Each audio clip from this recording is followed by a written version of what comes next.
예전에 한 지방의 청각 장애인 학교에서 학교 관계자들이 장애를 가진 아이들을 성폭행하는 가슴 아픈 사건이 발생했습니다. 이런 일이 사회적인 이슈가 되어서 영화로도 제작되었음에도 불구하고 심심치 않게 비슷한 일들이 벌어지는 것을 보게 됩니다. 특별히 이 사건에서 장애가 있고 더욱이 그 중에서도 부모님이 없는 아이들을 골라서 그런 피해를 입혔다는 사실이 더 마음이 아팠습니다.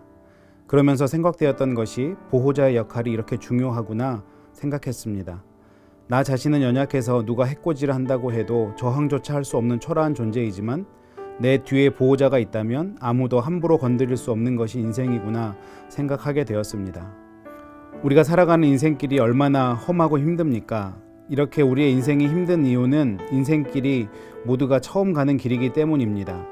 내 인생에 무슨 일이 일어날지 예측이라도 할 수 있으면 미리 대비책이라도 세워보겠는데 인생이라는 것이 어디가 벼랑 끝인지 돌뿌리가 있어서 발에 걸려 넘어질지 도무지 알 수가 없습니다. 그래서 인생길을 가는 것이 늘 어려운 것 같습니다. 이런 점에서 우리가 꼭 기억해야 할 두 가지가 있는데, 하나는 우리 인생에 반드시 보호자가 필요하다는 것이고, 다른 하나는 사람은 그 완전한 보호자가 될 수 없다는 것입니다. 죄송한 말씀이지만 목사도 완전한 보호자가 될 수 없습니다. 목사 때문에 은혜도 받고 하나님을 알아가는 일도 있지만 때로는 목사들 때문에 하나님과 더 멀어지는 경우도 우리 주변에 많이 있음을 보게 됩니다. 오직 그 보호자는 하나님 한 분뿐이라는 사실을 우리는 반드시 기억해야 됩니다.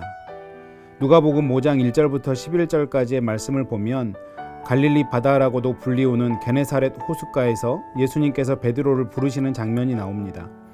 그 장면을 보면 예수님을 보기 위해 어마어마한 사람들이 모이고 있는데, 왜냐하면 그 앞장 4장에서 놀라운 기적을 예수님께서 베푸셨기 때문에 많은 사람들이 예수님만을 주목하고 있습니다.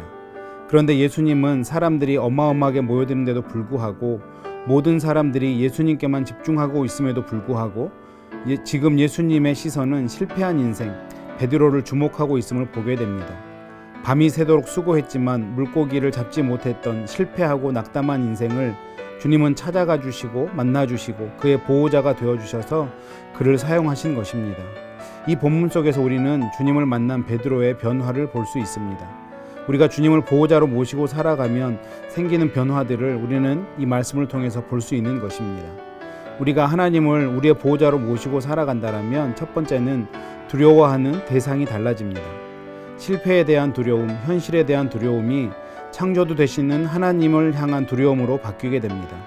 물고기를 한 마리도 잡지 못했던 베드로가 주님의 명령에 의지해서 그물을 내렸더니 상상할 수 없이 많은 고기를 잡게 됩니다. 그 놀라운 인생의 성공 앞에서 베드로는 주님 앞에 엎드려서 나는 죄인이니 나를 떠나 달라고 고백합니다. 바로 영적인 눈이 열린 것입니다.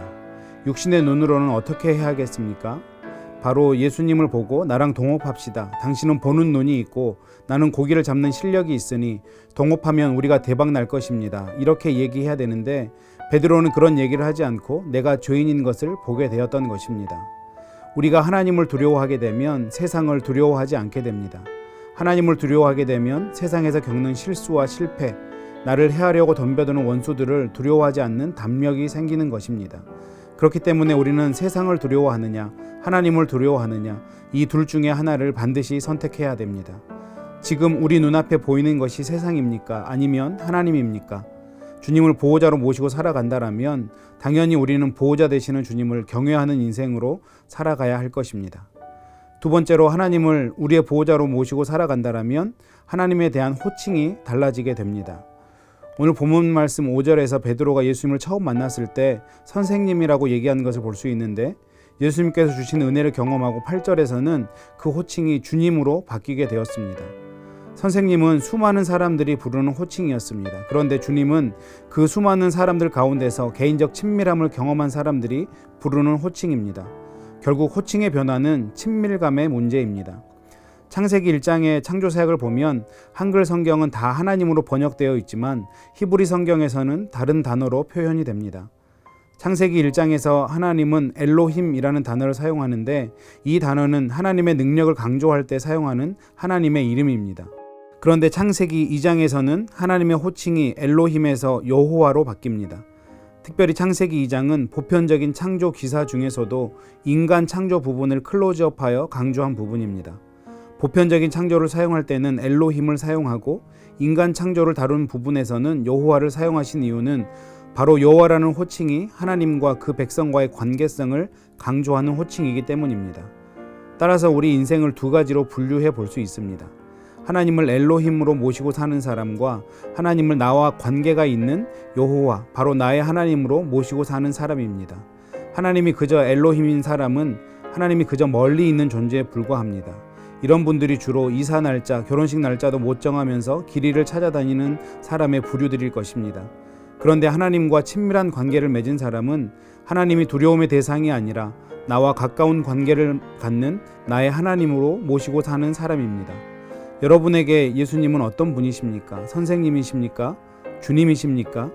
예수님을 보호자로 모시고 사는 인생은 예수님을 주님으로 모시고 친밀하게 사는 인생이 되게 됩니다. 마지막으로 주님을 우리 삶의 보호자로 모시고 살아가게 되면 우리 삶의 해석이 달라집니다. 베드로가 예수님을 만나기 전에 고기 한 마리 잡을 수 없었던 그 일이 고통이요 실패였을 것입니다. 그런데 주님을 만나고 나니 어젯밤에 그 고기 한 마리 잡을 수 없었던 사건이 주님을 만나기 위해 변장하고 찾아온 축복의 통로가 되었습니다. 밤새 고기 한 마리 잡을 수 없었던 그 어려운 시간을 통해 예수 그리스도를 만나고 평생을 동행하는 축복을 누리게 된 것입니다. 우리 모두는 지금 전에 겪어보지 못했던, 상상하지 못했던 어려운 시기들을 보내고 있습니다. 하지만 우리가 주님을 우리 인생의 보호자로 모시고 살아가는 인생이라면 이 시간들을 통해서 우리가 무엇을 보고 또 무엇을 깨닫기 원하시는지 하나님의 마음을 물어야 할 것입니다. 탁월한 기독교 변증가인 C.S. 루이스는 고난은 변장하고 찾아오는 하나님의 메가폰이라고 말했습니다. 하나님은 이 시간들을 통해서 우리가 하나님께 더 집중하고 하나님의 영역으로부터 벗어난 삶은 아닌지 보기를 원하실 수도 있습니다. 탕자의 비유에 나오는 탕자는 아버지의 재산을 허랑방탕하게 다 소진했기 때문에 탕자인 것이 아니라 보호자 되시는 하나님의 영역을 벗어났기 때문에 아버지와의 친밀한 관계를 끊어버렸기 때문에 탕자임을 우리는 반드시 기억해야 합니다. 그 아버지가 주신 재산으로 사업을 해서 대박을 터뜨렸어도 그는 여전히 탕자인 것입니다. 우리는 이 어려운 시기를 지내면서 우리의 진정한 보호자 되시는 주님을 더 깊이 만나고 더 깊이 경험하시는 은혜가 있기를 축원합니다. 그분을 우리의 보호자로 모시고 살아간다면 우리를 위협하는 그 어떤 세상도 우리는 두렵지 않을 것입니다. 요즘 그런 생각을 해봅니다. 코로나 바이러스로 인해서 자택의 거주 명령을 받게 되고 자녀들과 부모님들이 집에서 함께 지내고 계실 것입니다.